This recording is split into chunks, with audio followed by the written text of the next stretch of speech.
Nobody in the private dining room of Maison Veilleux that evening knew that the young woman refilling their water glasses had once been accepted into the Schulich School of Music on a full scholarship. They didn't know, and they didn't ask. That was the nature of places like this. The servers existed in the same category as the wallpaper and the candlelight: functional, ambient, invisible. Cassie Moreau moved through the room the way she had trained herself to move over the past 3 years, efficiently, quietly, with a smile that gave nothing away. The dining room at Maison Veilleux was the kind of place where a single table's wine bill exceeded what she made in a week: exposed limestone walls, low lighting that turned everyone's skin to warm gold. A pianist in the corner playing Ravel so softly it felt like weather rather than music. The restaurant sat on a side street in old Montreal, the kind of address that didn't advertise itself because it didn't need to. Cassie had been working the floor since 6.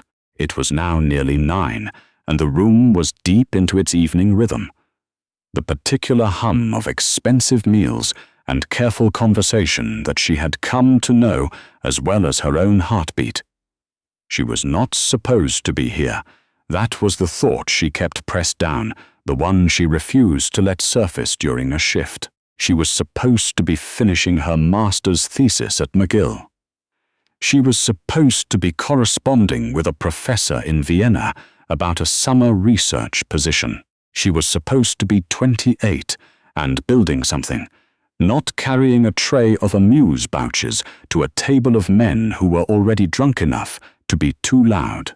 But her mother had gotten sick in the autumn of Cassie's 2nd year, and the scholarship didn't cover what the hospitals cost, and Cassie had made a decision the way you make decisions in a crisis, quickly, without the luxury of weighing consequences.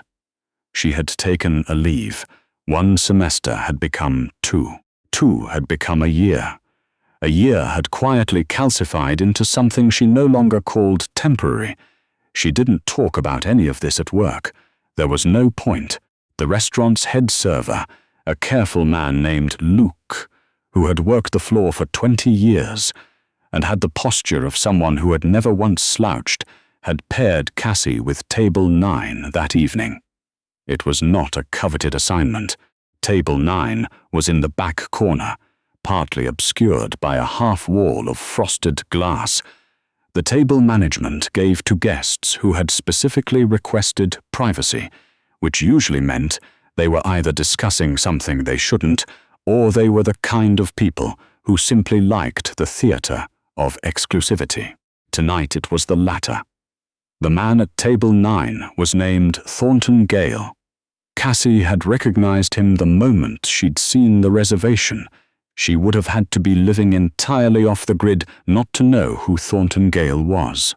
He'd built a logistics empire out of a single warehouse in Mississauga in his late 20s, had taken it public at 42, and had spent the decade since becoming the sort of figure who appeared on magazine covers under headlines about disruption and vision and the audacity to think differently. He was 56 now, with the well-maintained confidence of a man who had not heard the word no in a very long time. He'd brought 4 guests with him. 2 were board members from a company Cassie vaguely recognized from the financial news: Hartwell something, Resource Extraction, Western Canada. The other 2 were a younger man with the polished blankness of a very good lawyer and a woman in her 40s named, according to the reservation, Diane, who appeared to be Gale's executive assistant and who spent the evening with a tablet open in her lap, catching whatever pieces of the conversation required follow-up. Cassie had served them their first course without incident. She'd recited the night's specials in the particular cadence Luke had drilled into all of them, confident but unhurried, present but not intrusive. Gale had barely looked at her. That was fine. Most guests at this level didn't. It was during the second course that the pianist finished his set and stepped away from the baby grand in the corner. The instrument sat empty for a moment. It was a Fazioli, a beautiful one, dark walnut finish, positioned near the window that looked out onto the cobblestoned street. The restaurant kept it in the room for ambiance more than performance. The pianist played for 2 hours most evenings, and then the instrument rested, a handsome piece of furniture.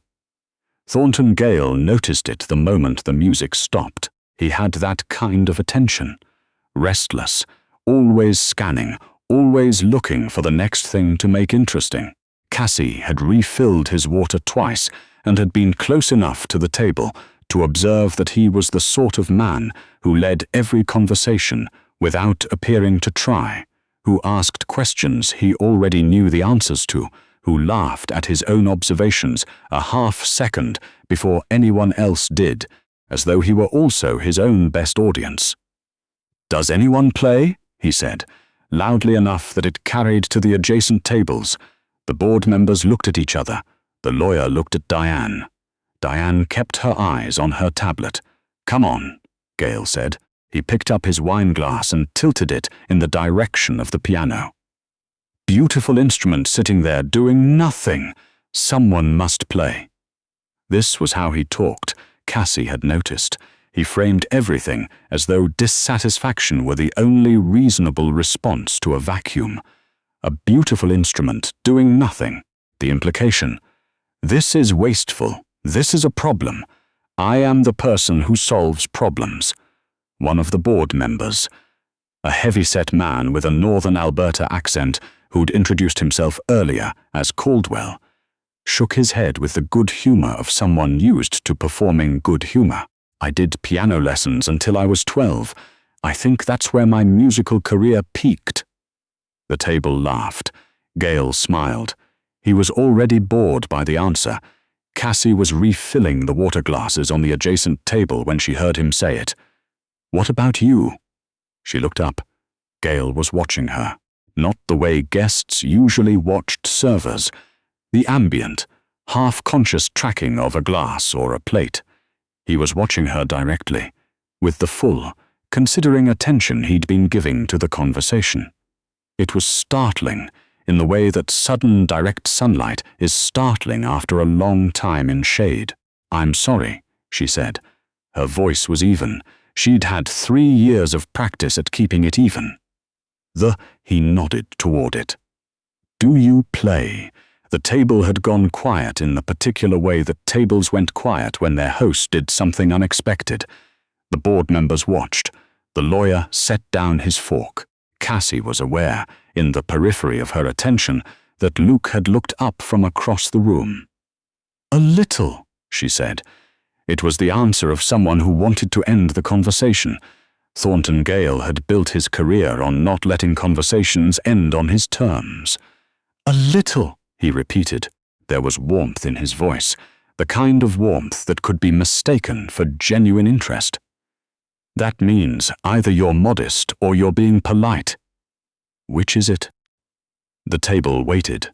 Cassie could feel it, the subtle redistribution of energy in the room, the way attention had begun to pool around this corner. The couple at the next table had slowed their own conversation without appearing to. "It means I studied," she said carefully, "for a number of years. But I'm working right now." "Of course," Gale said, and the way he said it suggested that working was something he found mildly quaint. "But the piano's right there, and Henry," he gestured vaguely toward where the pianist had been sitting, "Henry's taking his break. It would only take a few minutes." Cassie looked at him steadily. "I appreciate the invitation, but I'll make it interesting." He set down his wine glass. "Play something, anything, and I'll add a $500 tip to your table's bill. If I'm not impressed, nothing changes. No risk for you. Pure upside." There it was. Not a question anymore, a transaction. The offer arrived dressed as generosity, but it was dressed wrong. It was the kind of offer that reduced rather than elevated, that framed everything that followed as a performance for judgment. $500, an amount large enough to feel significant to her, and small enough to feel negligible to him, and he knew the distance between those two things as precisely as he knew the price of everything else he'd ever acquired. Cassie felt something move through her that she hadn't expected, not anger exactly, but something beneath anger, older than anger, the particular fatigue of being someone who knew things and was not supposed to say so. "Mr. Gale," she said. She said it quietly, the way you say something when you want only one person to hear. "I don't think that's a good idea." He tilted his head. "Why not? Because I think you're expecting to be politely surprised, and I don't think that's a fair position to put either of us in." There was a beat of silence. Then Caldwell let out a low sound that wasn't quite a laugh. The lawyer looked down at his plate with the careful attention of someone who'd learned to be very interested in his food during uncomfortable moments. Gale, to his credit, didn't immediately deflect. He looked at her for a moment with something approaching actual curiosity. "That's an interesting thing to say," he told her. "I didn't mean it as interesting," Cassie said. "I meant it honestly. Then play honestly." He picked up his wine glass again, settling back in his chair with the ease of someone who'd never once backed down from a negotiation. "Or prove me wrong, I'll double it. 1,000. The room had gone the kind of quiet that has texture to it. Cassie was aware of Luke moving somewhere to her left, closing distance, without intervening, the way he always did when something at a table was developing in a direction that might need management. She thought about her mother, who was doing better now, cautiously, guardedly better, in the way that people are better after something serious, which means better is not the same as well, which means the bills had not stopped. She thought about the $1,200 she needed to move by the end of the month, because the heating in her apartment had been making a sound that her landlord was declining to investigate. She thought about 100 small practical things, the arithmetic of a life held together with careful budgeting and very little margin. And then she stopped thinking about those things because thinking about them was not what was going to determine what she did next. What was going to determine that was the piano. She looked at it across the room, the Fazioli, the walnut finish, the way the candlelight lay across the keys. She had not played in public in nearly 3 years. She had a small keyboard in her apartment, unweighted, the kind that folds into a bag, and she played it sometimes in the evenings when her mother was asleep, and the apartment was quiet. It was not the same as this. Nothing was the same as this. Cassie set down the water pitcher.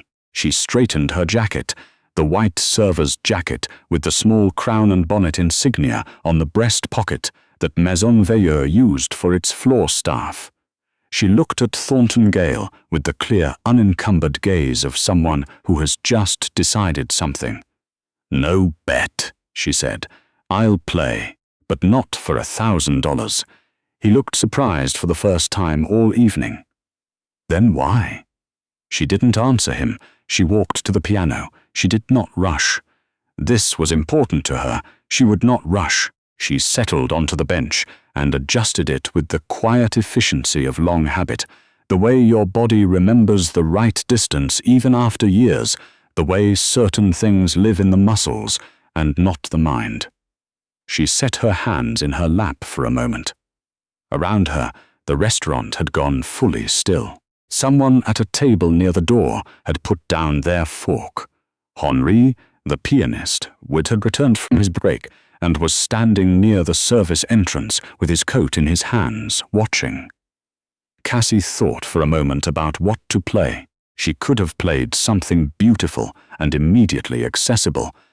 Debussy's Clair de Lune, or one of the nocturnes, something that audiences recognized and responded to, something engineered to move people. She could have played it perfectly, precisely, and walked back to her section, and everyone would have applauded warmly, and Thornton Gale would have said something gracious, and the evening would have moved on. She didn't play that. What she played instead was the Etude in C minor by Chopin, the Revolutionary, as it was sometimes called, though musicians who loved it tended to find the nickname reductive. It was a piece that demanded everything from the left hand, a relentless, surging run in the bass, while the right hand carried the melody above it, and it was the kind of piece that exposed a pianist completely. You couldn't hide inside it, couldn't smooth it into something approximate. You either knew it or you didn't. You were either in it or you were drowning. Cassie Moreau knew it. She had learned it at 14, first imperfectly, then better, then well, then in the way that some pieces became yours, not memorized but inhabited, the way a language becomes yours when you stop translating inside your head and simply think in it. She had played it for her professor at McGill in her first year, and he'd stood up when she finished. Not theatrically, but because sitting had stopped feeling like the right posture. The first notes filled the room. It was immediately apparent that this was different from what anyone had expected, not because it was technically impressive, though it was, but because of the quality of attention behind it. There are pianists who are technically accomplished, and there are pianists who are present, and the difference between those two things is audible from the first measure. Cassie played with the kind of concentration that makes an audience hold their breath without knowing why, the kind that says, "This matters, this is not decoration, pay attention." The left hand drove forward, urgent and low. The right hand sang above it with a clarity that made the melody feel inevitable rather than played. Thornton Gale set down his wine glass. He didn't do it intentionally, or at least it didn't look intentional. It looked like his hand simply opened, and the glass came to rest on the table, and the motion of picking it up again didn't occur to him. Caldwell had stopped chewing. The lawyer had turned in his chair. Diane had set her tablet face down on the table, which, based on the 11 months she'd worked for Gale, she almost never did. The couple at the adjacent table were watching openly now. Cassie did not watch the room. This was something her professor had told her very early on. The audience is not your concern when you're playing. Your concern is the music. The music is the only conversation. Everything else is weather. She played. The piece built the way it always built, the left hand never relenting, the right hand finding its way through the harmonic structure with something that felt like grief translated into momentum. It was 4 minutes long.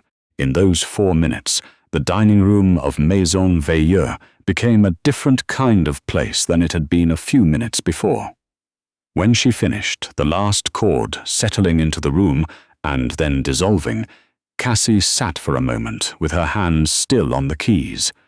The silence lasted several seconds. It was not an uncomfortable silence.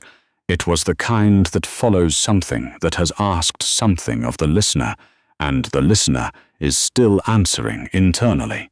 Then Caldwell started clapping, and it was not polite applause. It was the applause of someone who'd been caught off guard in a way they found genuinely good. The couple at the adjacent table joined. Then the table on the other side, then the rest of the room, in a wave that moved outward from the piano bench, where Cassie sat with her hands folded in her lap, looking at nothing in particular. She stood, she adjusted her jacket, she turned to walk back to her section. "Wait," it was Gale's voice, quieter than it had been before, and without the particular register he'd been using all evening, the register of a man conducting proceedings. This was just his voice. Cassie stopped. He was looking at her with an expression she hadn't seen on his face before, and she'd been watching his face, peripherally, for 3 hours. He looked, not chastened exactly, but recalibrated. Like a man who'd been given new information and was determining how it changed the shape of things. "Where did you study?" he asked. "For how long?" 2 years. I left." She paused. "Family?" He nodded. Once, slowly. He didn't press for more, which surprised her. That was not a little, he said. No, she agreed. It wasn't. She walked back to her section. Henri was still standing near the service entrance. As she passed him, he said nothing. He just gave a very small nod, the nod of one musician to another, the kind that doesn't require explanation.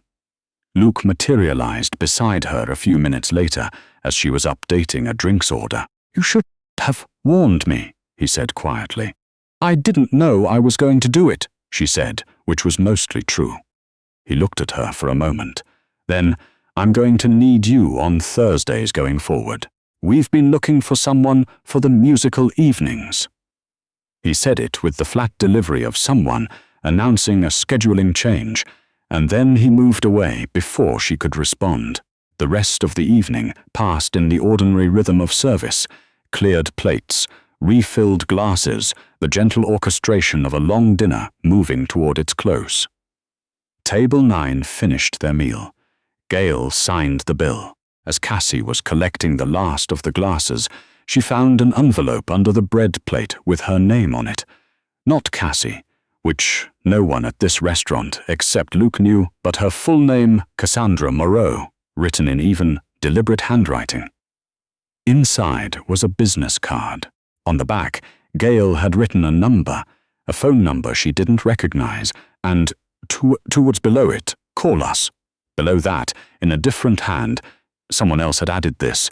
Diane, probably, or the lawyer, was a short sentence, Leroux's Cultural Foundation. We fund artists returning to practice. Cassie stood at the cleared table for a moment with the card in her hand. She thought about her mother, who was cautiously, guardedly better. She thought about the keyboard that folds into a bag. She thought about the Fazioli still sitting in the corner of the room, the candlelight still lying across its keys. She thought about her professor at McGill, who had stood up from his chair when she finished playing. She put the card in the pocket of her white jacket, next to the small crown and bonnet insignia, and picked up the tray. Outside, through the window, the cobblestones of old Montreal were slick with spring rain. Somewhere across the room, Henri was beginning his second set. Cassie listened for a moment. Then she went back to work.